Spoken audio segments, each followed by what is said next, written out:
여러분 혹시 어젯밤에도 온몸이 미친 듯이 가려워서 잠 한숨 못 주무시고 피가 날 때까지 벅벅 긁지는 않으셨습니까? 아이고, 나이가 들어서 피부가 건조한가 보다 하고 그저 바디로션만 잔뜩 바르고 계시다면 지금 당장 그 손을 멈추셔야 합니다. 오늘 영상은 정말 큰일 날 뻔한 당신을 구하는 소중한 시간이 될 것입니다. 단순히 가려운 것을 참거나 대수롭지 않게 넘기셨다면 그것은 당신의 생명을 위협하는 가장 큰 실수가 될 수 있습니다. 그 가려움은 단순한 피부병이 아니라 당신의 소중한 콩팥이 독소에 절여져서 제발 좀 살려달라고 비명을 지르는 마지막 구조 신호일 수 있기 때문입니다. 아무리 비싼 연고를 바르고 약을 먹어도 3주 이상 가려움이 멈추지 않는다면 그것은 이미 당신의 혈액 속에 독소가 가득 찼다는 뜻입니다. 오늘 제가 말씀드릴 세 가지 위험한 부위가 유독 가렵다면 지금 당장 응급실 갈 준비를 하셔야 할지도 모릅니다. 저는 지난 25년 동안 신장내과 전문의로서 수많은 죽음과 이별을 목격해온 의사 최준혁입니다. 저는 투석실과 응급실 현장에서 매일 마주합니다.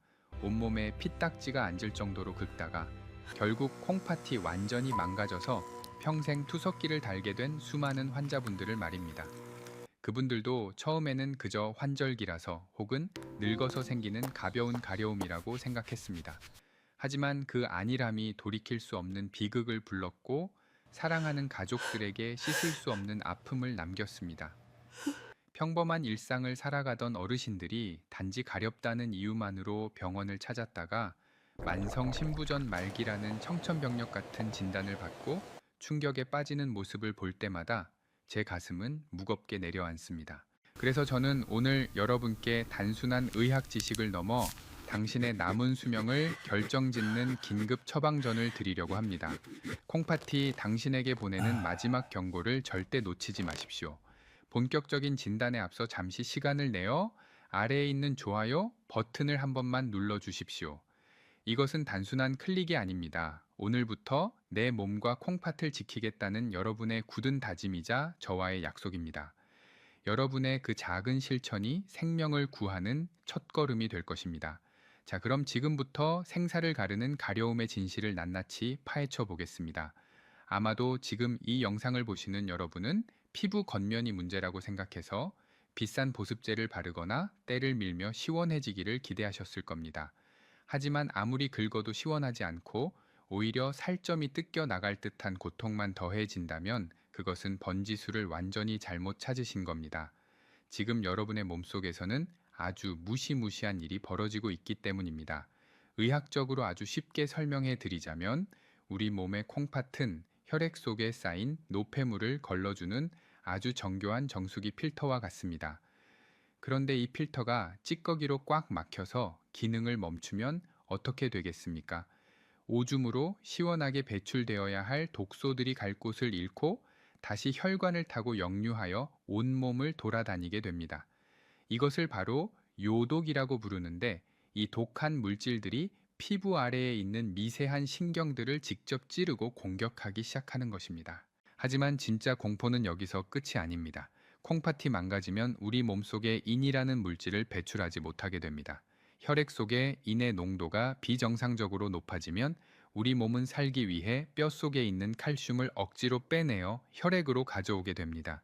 이때 혈액 속에서 만난 칼슘과 인이 서로 뭉치면 마치 눈에 보이지 않는 아주 날카로운 유리 조각 같은 딱딱한 결정체가 만들어집니다. 이 미세한 칼슘 결정체들이 혈관을 타고 온몸을 떠돌다가 피부신경에 달라붙어 무자비하게 찌르기 때문에 여러분은 마치 뼛속이나 살 속 깊은 곳에서 벌레가 기어가는 듯한 끔찍한 가려움을 느끼게 되는 것입니다. 그래서 겉피부를 아무리 박박 긁어도 소용이 없는 것입니다. 왜냐하면 이것은 단순한 피부병이 아니라 피 속에 떠다니는 유리 조각들이 여러분의 신경을 난도질하고 있다는 신호이기 때문입니다. 한번 상상해 보십시오. 내 몸 안에서 독소가 빠져나가지 못하고 썩어가고 있는데 겉에다가 연고만 바른다고 해결이 되겠습니까? 이것은 마치 불이 난 집을 보고도 불을 끌 생각은 하지 않고 시끄러운 화재 경보기만 꺼버리는 것과 다를 바가 없습니다. 지금 여러분이 밤마다 느끼는 그 가려움은 단순한 통증이 아닙니다. 제발 살려달라고 콩팥이 보내는 처절한 비명이자 피 속에 독이 가득 찼으니 빨리 빼내달라는 응급 신호입니다. 이 신호를 무시하고 방치한다면 결국 그 독소는 가장 무거운 곳으로 가라앉아 우리 몸의 특정 부위에 치명적인 흔적을 남기게 됩니다. 이제 우리는 독소가 쌓이면 가장 먼저 반응하는 첫 번째, 죽음의 위치를 확인하고 스스로를 지켜내야만 합니다. 그 독소가 가장 먼저 가라앉아 고이는 곳이 바로 우리 몸의 가장 아래쪽인 정강이입니다. 작년 겨울 제 진료실을 찾아오셨던 65살의 경비원 박 선생님의 이야기가 아직도 제 뇌리에 선명하게 박혀 있습니다. 평생을 성실하게 살아오신 박 선생님은 밤샘 근무를 마치고 아침에 퇴근할 때마다 다리가 퉁퉁 붓고 정강이가 미친 듯이 가려웠다고 하셨습니다. 진료를 위해 바지를 걷어 올리는데 정강이 쪽 내복에 피가 말라붙어서 잘 떨어지지 않을 정도로 상태가 처참했습니다. 박 선생님은 멋쩍게 웃으시며 겨울이라 피부가 건조해서 텄다거나 하루 종일 서 있어서 피가 안 통해서 그런 거라며 대수롭지 않게 말씀하셨습니다. 그저 약국에서 산 바세린만 잔뜩 바르고 버티셨던 것입니다. 하지만 검사 결과는 너무나 충격적이었습니다. 박 선생님의 콩팥은 이미 80% 이상 망가져서 기능을 거의 상실한 상태였고 피 속에는 요독이 가득 차 당장이라도 심장이 멈출 수 있는 위급한 상황이었습니다. 여러분, 왜 하필이면 정강이일까요? 그것은 바로 중력 때문입니다. 콩팥이 제 기능을 못하면 소변으로 배출되지 못한 수분과 노폐물이 우리 몸 안에 계속 쌓이게 됩니다. 인간은 서 있거나 앉아서 생활하기 때문에 이 무거운 독소물은 자연스럽게 중력을 타고 다리 쪽으로 쏠려 내려가게 됩니다. 그래서 정강이 뼈 바로 위에 있는 얇은 피부 밑에 독소가 차곡차곡 쌓이게 되는데 이것이 신경을 자극하여 참을 수 없는 가려움을 유발하는 것입니다. 많은 분들이 이것을 단순한 붓이나 살이 찐 것으로 착각하십니다. 하지만 신장이 망가져서 생긴 부종은 일반적인 부기와는 완전히 다릅니다. 지금 당장 확인해 보십시오. 의자 있나 바닥에 다리를 펴고 앉으신 다음 엄지손가락으로 정강이 뼈 안쪽의 평평한 부분을 꾹 눌러 보십시오. 1초나 2초가 아니라 마음속으로 10초를 세면서 아주 강하게 누르셔야 합니다. 그리고 손가락을 떼었을 때 눌린 자국이 찰흙처럼 푹 들어가서 바로 튀어 올라오지 않고 한참 동안 그대로 남아 있다면 이것은 살이 찐 게 아닙니다. 이것은 요독성 부종이라고 부르는 아주 위험한 신호입니다. 콩팥이 물을 전혀 걸러내지 못해서 피부 밑에 썩은 물이 고여 있다는 명백한 증거입니다. 박 선생님도 진료실에서 제가 정강이를 눌렀을 때 그 자국이 10분이 넘도록 사라지지 않았습니다. 만약 박 선생님이 다리를 긁기 전에 이 손가락 테스트를 한 번만 해보셨더라도 콩팥이 80%나 망가지기 전에 병원에 오실 수 있었을 것입니다. 여러분의 정강이는 지금 안전합니까? 혹시 양말 자국이 저녁까지 선명하게 남아있거나 정강이를 눌렀을 때 살이 움푹 패어 나오지 않는다면 지체할 시간이 없습니다. 이것은 피부의 문제가 아니라 당신의 콩팥이 익사 직전이라며 살려달라고 보내는 구조 신호이기 때문입니다. 지금 여러분의 부모님이나 배우자가 습관적으로 바지를 걷어 올리고 다리를 긁고 계시지는 않습니까? 혹은 다리가 무겁다며 자꾸만 주무르고 계시지는 않습니까? 그렇다면 지금 당장 이 영상을 공유 버튼을 눌러 그분들에게 보내주십시오. 단순히 안부를 묻는 것이 아닙니다. 여러분의 그 공유 버튼 한 번이 그분들을 차가운 투석기 앞으로 끌려가게 하는 비극을 막고 남은 여생을 건강하게 지켜주는 생명줄이 될 것입니다. 제발 늦기 전에 알려주십시오. 정강이가 중력에 의해 독소가 쌓이는 곳이라면 지금 말씀드릴 두 번째 부위는 여러분의 신경이 독소에 의해 직접 공격당하고 있다는 가장 확실한 증거입니다. 바로 손이 잘 닿지 않는 등 한복판과 날개뼈 주변입니다. 이곳의 가려움은 단순한 피부 트러블이 아니라 척추를 타고 흐르는 신경이 비명을 지르는 것과 같습니다. 제가 잊을 수 없는 또 한 분의 환자가 있습니다. 홀로 지내시던 72살의 김 할머니 이야기입니다. 할머니의 침대 머리맡에는 항상 대나무로 만든 효자손이 놓여 있었습니다. 자식들은 다 출가하고 혼자 사시니 등을 긁어줄 사람이 없어 효자손이 유일한 친구라고 하셨습니다. 김 할머니는 밤마다 등 뒤에서 스멀스멀 올라오는 가려움 때문에 잠을 설치셨고 그때마다 효자손으로 등을 벅벅 긁으셨습니다. 처음에는 시원한 듯 했지만 시간이 지날수록 아무리 세게 긁어도 가려움이 사라지지 않았습니다.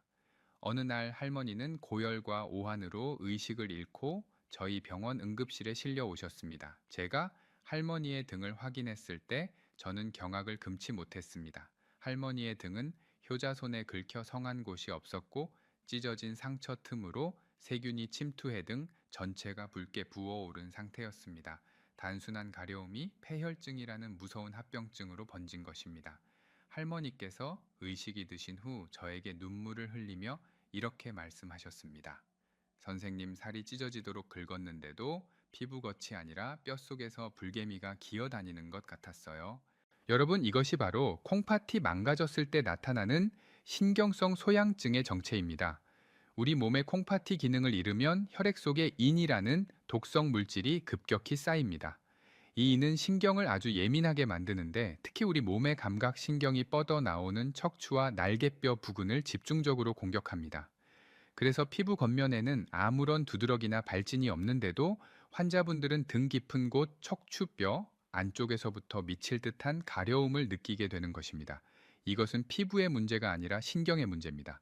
그러니 겉을 아무리 긁고 피를 낸들 신경이 진정될 리가 있겠습니까? 오히려 콩팥이 나쁜 분들은 면역력이 일반인보다 훨씬 떨어져 있고 피부 재생 능력이 약하기 때문에 김 할머니처럼 작은 상처가 생명을 위협하는 심각한 감염으로 이어지기 쉽습니다.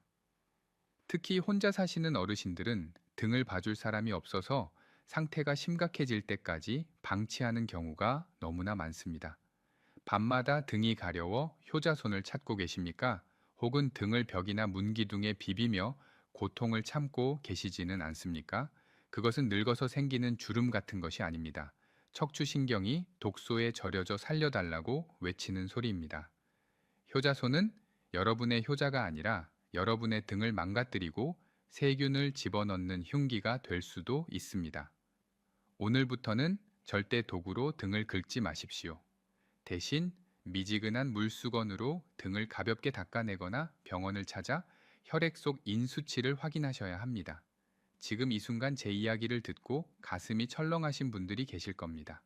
혹시 나도 콩팥이 위험한 건 아닌지 걱정되신다면 지금 바로 댓글창에 튼튼한 신장이라고 남겨주십시오. 5글자면 충분합니다. 여러분이 댓글로 튼튼한 신장이라고 적는 그 순간 여러분의 뇌는 내 몸을 지키겠다는 강력한 의지를 갖게 됩니다. 제가 여러분의 댓글 하나하나를 확인하고 끝까지 응원하겠습니다. 효자손을 내려놓고 튼튼한 신장을 되찾겠다는 다짐을 지금 바로 보여주십시오. 정강이와 등 뒤의 가려움이 주로 독소의 축적과 신경 자극 때문이었다면 세 번째로 말씀드릴 위험한 부위는 조금 더 복잡하고 치명적인 합병증을 경고하고 있습니다. 바로 손바닥과 발바닥입니다. 보통 손바닥이 가려우면 주부습진이나 무좀이라고 생각하고 연고를 바르는 경우가 대부분입니다. 하지만 제가 만난 60세의 이 여사님의 경우는 달랐습니다. 평생을 작은 식당을 운영하며 자식들을 키워내신 이 여사님은 하루 종일 물과 세제를 만지는 것이 일상이었습니다. 어느 날부터인가 손바닥이 유난히 붉어지고 밤만 되면 손바닥과 발바닥에서 불이 나는 듯한 가려움을 느끼기 시작하셨습니다. 여사님은 그저 독한 주방 세제 탓이려니 하고 장갑을 2겹씩 끼고 일하시거나 혈액순환이 잘 되라고 약주를 한 잔씩 드시고 주무시곤 했습니다. 몸에 좋다는 각종 건강즙도 빼놓지 않고 드셨습니다. 그것이 간과 콩팥을 동시에 망가뜨리는 독이 되는 줄은 꿈에도 모른 채 말입니다. 어느 날 아침 이 여사님은 소변이 한 방울도 나오지 않는 상태로 응급실에 실려 오셨습니다. 진단명은 간신증후군이었습니다. 이것은 간 기능이 급격히 나빠지면서 그 영향으로 멀쩡하던 콩팥까지 연쇄적으로 멈춰버리는 무서운 질환입니다.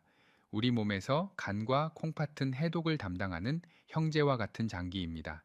이 여사님이 무심코 드셨던 수많은 약재와 알코올을 해독하느라 간이 먼저 지쳐버렸고 해독되지 못한 독성 물질들이 혈관을 타고 콩팥으로 쏟아져 들어오면서 콩팥 혈관을 수축시켜 아예 소변을 만들지 못하게 만든 것입니다.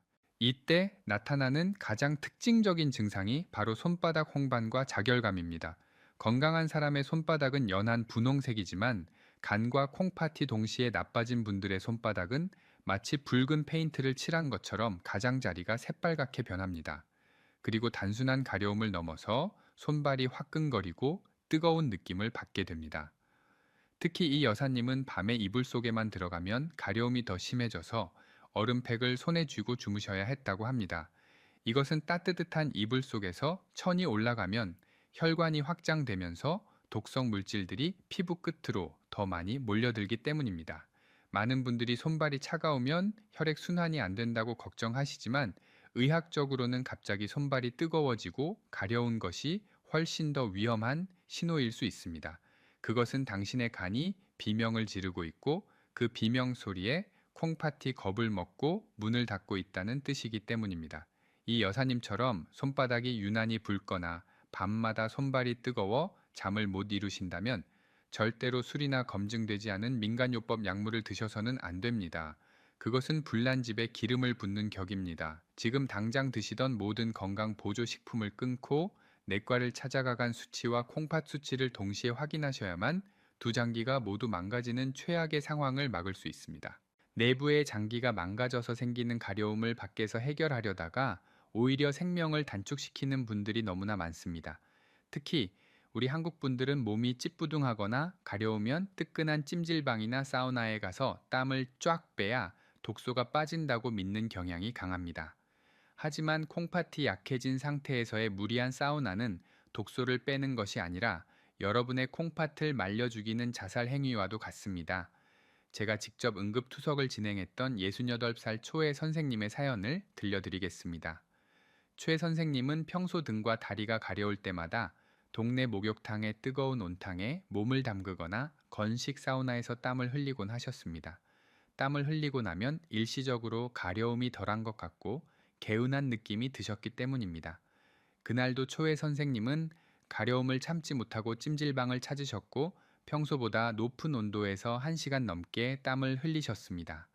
그러다 갑자기 어지러움을 느끼며 쓰러지셨고 구급차에 실려 병원에 도착했을 때는 이미 급성 심부전 상태였습니다. 여러분 도대체 왜 땀을 뺐는데 콩팥이 멈췄을까요? 그 이유는 바로 탈수와 혈액의 끈적임 때문입니다. 콩팥은 우리 몸의 혈액이 끊임없이 흘러 들어와야만 일을 할 수 있는 장기입니다. 그런데 고온의 사우나에서 땀을 지나치게 많이 흘리면 우리 몸의 수분이 급격히 빠져나가게 됩니다. 젊고 건강한 사람은 물을 마시면 금방 회복되지만 콩팥 기능이 떨어진 어르신들은 수분 조절 능력이 고장난 상태입니다. 몸에서 물이 빠져나가면 혈관 속을 흐르던 피는 수분을 잃고 마치 진흙처럼 끈적끈적해집니다. 의학적으로 이것을 혈액 농축이라고 부릅니다. 끈적해진 피는 콩팥의 미세한 혈관을 통과하지 못하고 꽉 막혀버리게 됩니다.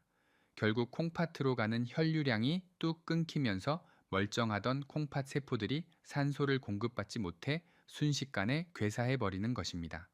이것이 바로 찜질방에서 발생하는 급성 심부전의 무서운 메커니즘입니다. 최 선생님이 땀과 함께 배출한 것은 독소가 아니라 콩팥을 살리는 생명수였던 것입니다. 많은 분들이 땀으로 요독을 뺄 수 있다고 착각하십니다. 하지만 땀으로 배출되는 독소의 양은 극히 미미합니다. 오히려 수분이 빠져나가면서 혈액 속에 남은 요독의 농도는 더 진해지고 신경을 더 강하게 자극하여 사우나가 끝나고 나면 전보다 훨씬 더 심한 가려움과 건조함이 찾아오게 됩니다. 만약 지금 이 순간에도 뜨거운 물에 몸을 지지거나 땀을 빼야 건강해진다고 굳게 믿고 계시다면, 그리고 앞으로도 계속 찜질방을 다니실 생각이라면 지금 당장 이 영상을 끄고 나가셔도 좋습니다. 저는 스스로 불 속으로 뛰어드는 분들까지 구해드릴 수는 없습니다. 하지만 만약 여러분이 살고 싶고 콩팥을 지키고 싶다면 제 말을 끝까지 들으셔야 합니다. 가려움이 있는 어르신들은 절대로 천보다 높은 고온의 탕에 들어가시면 안 됩니다. 미지근한 물로 짧게 샤워만 하시고 샤워 직후 물기가 마르기 전에 보습제를 충분히 발라 피부 장벽을 만들어주는 것이 유일한 정답입니다. 뜨거운 열기는 혈관을 확장시켜 가려움을 유발하는 히스타민이라는 물질을 폭발적으로 분비하게 만듭니다. 시원하다고 느끼는 것은 뇌가 뜨거움에 속아 통증을 잠시 잊는 것일 뿐, 피부 아래에서는 염증 반응이 불이 붙은 듯 일어나고 있다는 사실을 명심하십시오. 최 선생님은 그날의 사우나 이후 콩팥 기능의 절반을 잃으셨습니다. 여러분은 부디 잘못된 상식으로 소중한 콩팥을 찜통 속에서 희생시키지 마시기를 간곡히 부탁드립니다. 잘못된 상식으로 찜질방에서 땀을 빼는 것이 얼마나 위험한지 깨달으셨다면 이제는 두려움을 거두고 냉정하게 내 몸을 점검할 시간입니다. 병원에 가기 전 집에서 단 1분 만에 콩팥이 망가졌는지 확인할 수 있는 가장 확실한 자가 진단법 2가지를 알려드리겠습니다. 이것은 돈 한 푼 들지 않지만 엑스레이나 초음파만큼이나 정확하게 여러분의 생명을 지키는 나침반이 될 것입니다. 지금 당장 방의 불을 환하게 켜고 따라해 보십시오. 첫 번째는 앞서 잠시 언급했던 정강이 부종 테스트를 정식으로 수행하는 것입니다. 단순히 다리가 부었나 하고 눈으로 보는 것은 부정확합니다. 정확한 방법은 이렇습니다. 양말을 벗고 편안하게 다리를 뻗은 상태에서 정강이 뼈의 앞쪽, 즉 살이 없고 뼈가 바로 만져지는 부위를 찾습니다. 그곳을 엄지손가락으로 지그시 누르는데 이때 중요한 것은 시간과 강도입니다. 마음속으로 천천히 10초를 세면서 뼈가 느껴질 정도로 강하게 눌러야 합니다. 하나, 둘, 셋. 이렇게 10초를 센 뒤 손가락을 뗐을 때가 가장 중요합니다. 만약 피부가 고무공처럼 즉시 튀어 오르지 않고 마치 찰흙이나 메모리폼 베개처럼 움푹 들어간 자국이 남아 있다면 이것은 경고등이 켜진 것입니다. 의학 용어로 함유부종이라고 하는데 콩팥이 소변으로 내보내지 못한 수분이 중력을 타고 내려와 세포 사이에 갇혀버린 상태입니다. 살이 찐 사람은 누르면 바로 튀어 오르지만 콩팥 환자의 다리는 물 먹은 스펀지 같아서 회복되지 않습니다. 이 자국이 깊고 오래 갈수록 콩팥 기능이 심각하게 저하되었다는 뜻이므로 가려움의 원인이 100% 콩팥에 있음을 확신하셔도 좋습니다. 두 번째는 화장실에서 확인하는 소변의 거품입니다. 소변을 보시고 나서 바로 물을 내리지 마시고 변기를 들여다보십시오. 만약 소변 위에 하얀 거품이 가득하다면 주의 깊게 관찰하셔야 합니다. 물론 소변 줄기가 새거나 높은 곳에서 떨어지면 일시적으로 거품이 생길 수 있습니다. 하지만 건강한 사람의 거품은 맥주 거품처럼 금방 사라집니다. 반면에 콩팥이 보내는 위험 신호인 단백뇨, 거품은 마치 비누 거품이나 계란 흰자 거품처럼 작고 촘촘하며 시간이 지나도 좀처럼 터지지 않고 병이 물 위에 둥둥 떠 있습니다. 심지어 물을 내려도 거품이 병이 벽에 남아 있을 정도라면 이것은 콩팥의 필터 구멍이 헐거워져서 우리 몸에 꼭 필요한 단백질이 소변으로 줄줄 새고 있다는 명백한 증거입니다.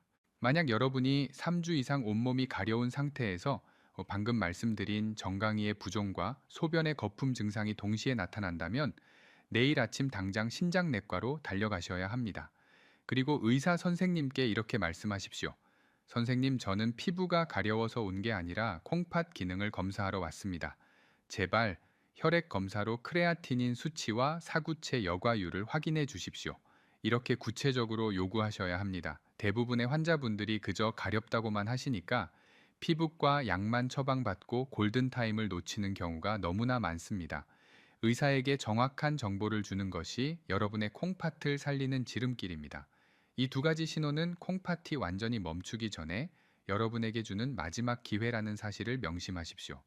자가 진단을 통해 내 몸의 경고를 확인하셨다면 이제는 피를 맑게 바꾸는 실천을 해야 할 때입니다.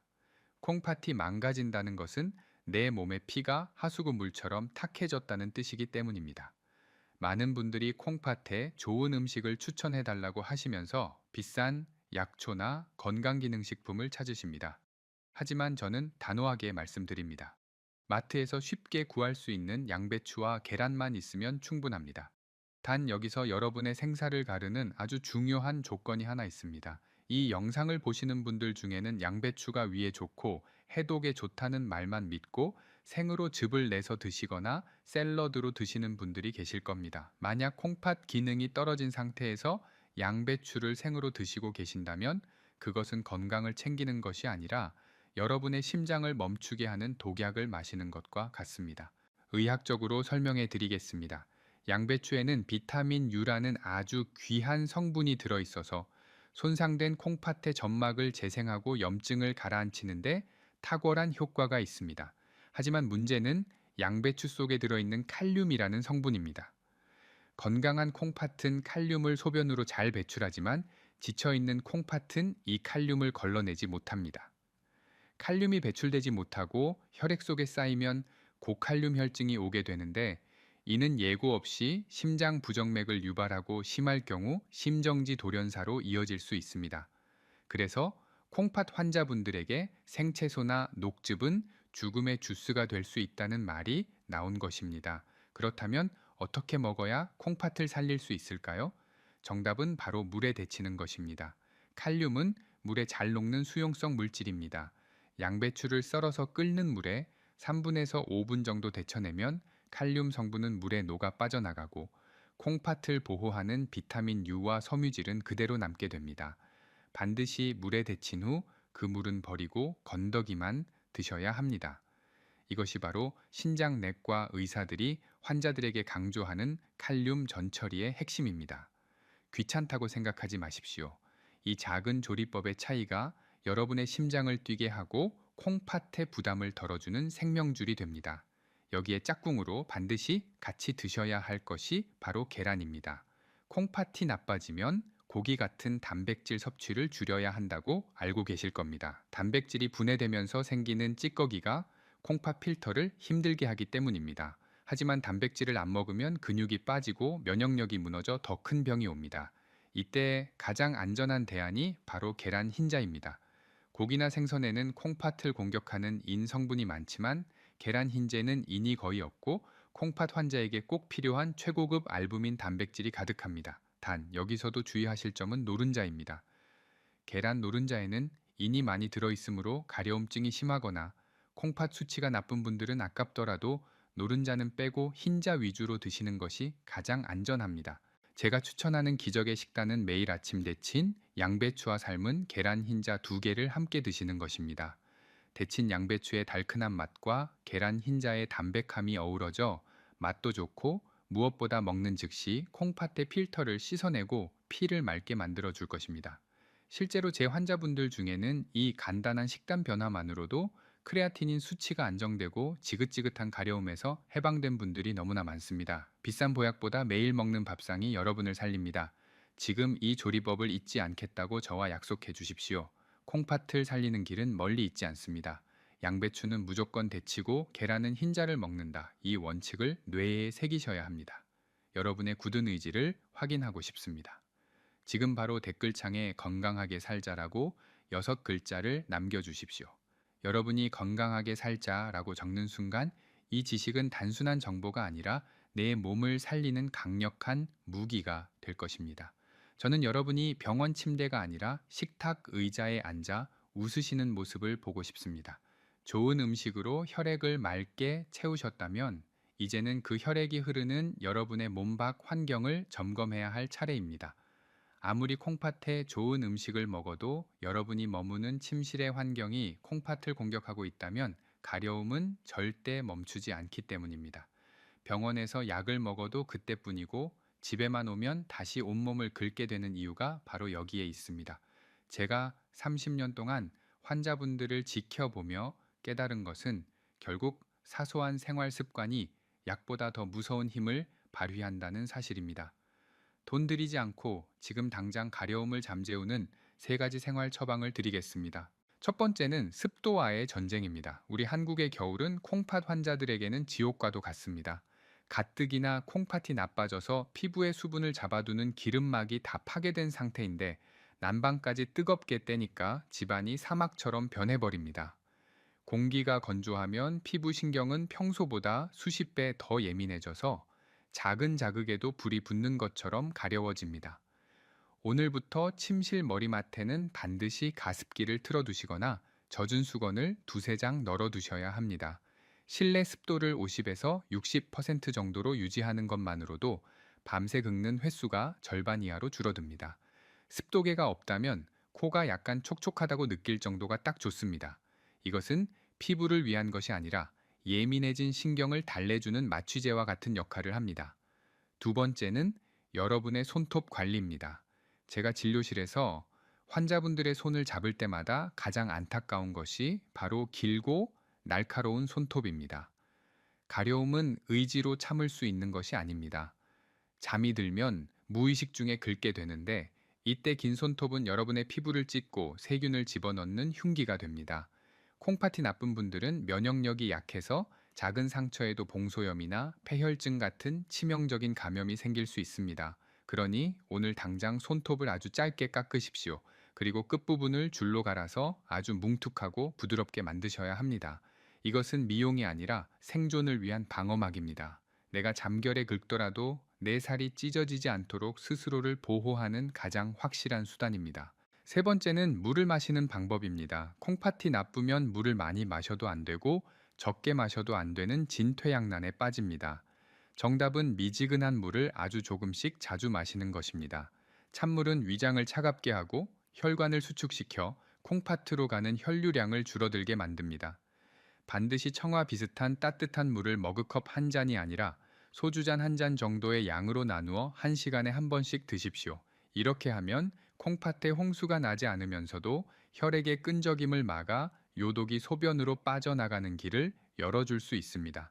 맹물이 비려서 싫다면 볶은 옥수수차나 보리차를 연하게 끓여 드시는 것도 아주 훌륭한 방법입니다. 이런 사소한 습관들은 듣고 나면 별것 아닌 것 같지만 막상 혼자서 매일 지키기는 정말 어렵습니다. 작심삼일이 되기 쉽고 귀찮아서 하루 이틀 미루다 보면 다시 병이 도지기 마련입니다. 그래서 여러분 곁에는 매일매일 잔소리를 해주고 건강을 챙겨줄 주치의가 필요합니다. 지금 화면 아래에 있는 붉은색 구독 버튼을 한번 눌러보십시오. 이 버튼을 누르는 것은 저 최준혁을 여러분의 집으로 초빙하여 평생 무료 주치의로 두는 것과 같습니다. 제가 매일 아침 여러분의 콩팥을 지키고 가려움 없이 편안한 노후를 보낼 수 있도록 따뜻한 잔소리와 정확한 의학 정보를 배달해 드리겠습니다. 혼자 싸우지 마시고 저와 함께 가십시오. 여러분이 잠든 사이에도 저는 여러분의 건강을 고민하겠습니다. 사랑하는 여러분, 이제 우리는 긴 여정의 끝에 서 있습니다. 오늘 우리는 단순히 가려움증을 해결하는 방법을 넘어 당신의 소중한 생명과 콩팥의 수명을 지키는 아주 깊이 있는 지혜들을 함께 나누었습니다. 잠시 오늘 배운 핵심 내용들을 다시 한번 가슴에 새겨 봅시다. 첫 번째로 우리는 정강이와 발목 그리고 등과 날개뼈, 마지막으로 손발바닥이라는 세 곳의 치명적인 가려운 부위가 우리 몸속에 간과 콩팥이 보내는 마지막 구조, 신호라는 사실을 배웠습니다. 두 번째로 가려움이 3주 이상 지속될 때 반드시 실천해야 할 333 법칙과 함께 혈액 검사와 소변 검사가 왜 당신의 생명줄이 되는지도 확인했습니다. 마지막으로 우리가 매일 먹는 양배추와 계란이 어떻게 콩팥의 필터를 깨끗하게 닦아주고 피를 맑게 하여 가려움의 고통에서 해방시켜 주는지 그 기적 같은 식사법도 전해드렸습니다. 제가 처음에 들려드렸던 68, 새 할머니의 이야기를 기억하시나요? 사랑하는 손자의 결혼식에 참석하지 못하고 병실 침대에 누워 스마트폰 화면 속 손자를 보며 눈물을 흘리셔야 했던 그 안타까운 사연은 사실 우리 모두에게 닥칠 수 있는 현실입니다. 하지만 오늘 이 영상을 끝까지 시청하신 여러분은 이제 다릅니다. 내 몸이 보내는 작은 신호를 알아차릴 수 있는 해안이 생겼고, 무엇을 먹고 어떻게 생활해야 하는지에 대한 명확한 해답을 얻으셨기 때문입니다. 가려움이라는 고통을 원망하기보다는 내 몸이 나에게 보내는 마지막 사랑의 편지라고 생각하십시오. 그 편지를 읽고 행동에 옮기는 것은 이제 여러분의 몫입니다. 건강은 단순히 병이 없는 상태가 아니라 사랑하는 사람들과 더 오랜 시간 웃으며 함께할 수 있는 기회를 지키는 것입니다. 여러분이 오늘 실천하는 양배추 한 접시와 밤 11시, 이전의 취침, 그리고 내 몸의 신의 귀를 기울이는 정성이 모여 당신의 노후를 축복으로 바꾸어 줄 것입니다. 자식들에게 짐이 되지 않고 당당하고 건강하게 오래도록 행복하시길 진심으로 바랍니다. 여러분의 건강한 삶을 지키는 이 길에 제가 끝까지 함께 하겠습니다. 마지막으로 이 채널을 구독해 주시는 것은 단순히 영상을 보는 것이 아니라 여러분 자신과 가족의 행복을 지키겠다는 가장 소중한 약속입니다. 저 최준혁이 여러분의 곁에서 항상 정확하고 따뜻한 의학 정보로 보답하겠습니다. 긴 시간 함께 해주셔서 진심으로 감사합니다. 부디 평안하시고 오늘보다 더 건강한 내일을 맞이하십시오.